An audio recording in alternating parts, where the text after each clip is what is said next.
Bonjour les amis, dans notre nouveau numéro Un livre des livres, toujours dans cette belle galerie de la Art Galerie Opéra, j'ai le plaisir de recevoir aujourd'hui Rebecca Niquez. On prononce le S?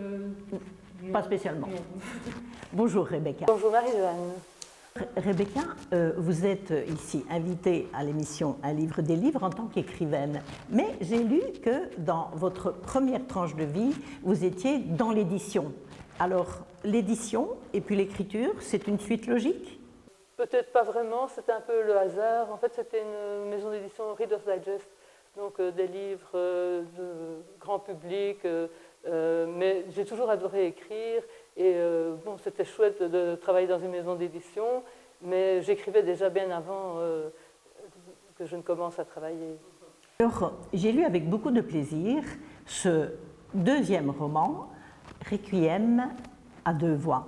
Si on devait en une phrase résumer ce livre, on pourrait dire que c'est l'histoire d'une passion, amour, haine. Présenté ainsi, ça pourrait être assez banal, sauf que cette histoire, c'est un peu l'histoire de vos parents et présentée aussi d'une façon assez originale.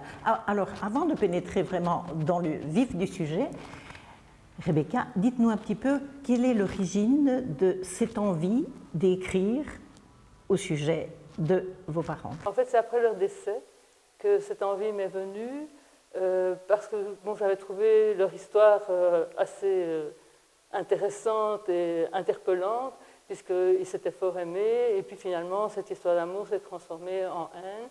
Et j'ai voulu essayer d'analyser comment c'était possible, pour quelles raisons cet amour s'était tellement transformé en rancune, en illusion perdue. Et c'est en me penchant sur leur passé, en regardant les photos, en essayant de plonger dans mes souvenirs, que j'ai commencé à écrire ce roman. Le personnage de votre papa, si on devait un peu résumer ce personnage, d'ailleurs vous avez mis une photo au début du livre qui est assez parlante, si je peux dire. Oui, en effet, c'est pour ça que j'avais choisi cette photo, parce que ça correspond vraiment à ce qu'il était, un poète, un artiste, un homme un peu fantasque, un doux rêveur, perdu dans ses rêves. Il écrivait beaucoup de poésie, et donc je trouvais que cette photo, en effet, lui correspondait fortement. J'ai relevé une phrase qui présente bien, qui résume bien le personnage de votre papa.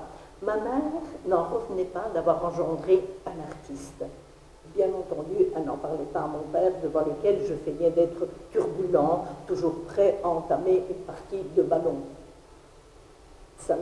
C'était mal vu d'être artiste. C'est-à-dire que comme son père était un héros de la Grande Guerre, le souvenir que j'ai gardé de mon grand-père, c'était un homme assez fort, et qui donnait l'impression, bon, l'homme viril, et pour lui, enfin, c'est moi qui ai évidemment imaginé que peut-être il n'aurait pas aimé que son fils soit un doux rêveur et qu'il le voyait plutôt comme un garçon intrépide, garnement, un mangeur au ballon, etc.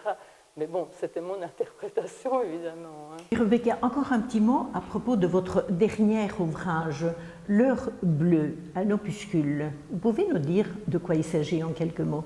Oui, en fait, c'était une idée assez originale de l'éditeur qui a créé ces petits livrets, des micro-romans de 5000 mots. En fait, c'est une nouvelle de 5000 mots qu'il publie tous les vendredis. Alors, les personnes intéressées peuvent picorer comme ça, acheter un petit roman d'un tel, puisqu'il y a toutes sortes d'auteurs. C'est chaque fois un auteur différent. Il y a des auteurs très connus, des auteurs absolument inconnus, ou des auteurs qui commencent à être connus. Et il y a moyen de s'abonner, ce qui fait qu'on peut recevoir tous les vendredis un livret dans sa boîte aux lettres, puisque ça entre tout juste dans une enveloppe. Et on peut aussi en acheter des coups de cœur ou une envie de découvrir un auteur qu'on ne connaît pas ou une histoire qui vous interpelle.